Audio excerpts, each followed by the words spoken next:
Alright, we're making iced coffee, pour over style. You'll need 25 grams of fresh coffee. Normally we would grind this medium fine, but today we're grinding it just a little bit finer. Heat your water to between 205 and 210 degrees. Rinse your filter like normal, but not into your carafe. We want to keep that cool, so use something else. Grab your carafe and add 150 grams of ice to it. This is the key because it chills the coffee instantly as it's brewed. Add your ground coffee to your brewer and give it a little bit of a shake to even it out. Tare your scale and start your first pour, which will be to 50 grams.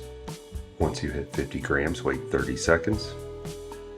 Our second pour will be done very slowly in a circular motion, and this will be a 200 gram pour. The amount of water added to the amount of ice makes this a 16:1 water to coffee brew ratio. When we're done with this pour, we're going to give our brewer a little bit of a spin, and then we're going to let the coffee drain out, and you'll see that the ice is melting, but the carafe is cooled to the touch. I like to let the ice melt for a minute or so, and I recommend that you pour it over more ice. Then you can add whatever you like to it if that's your jam, but until next time, peace.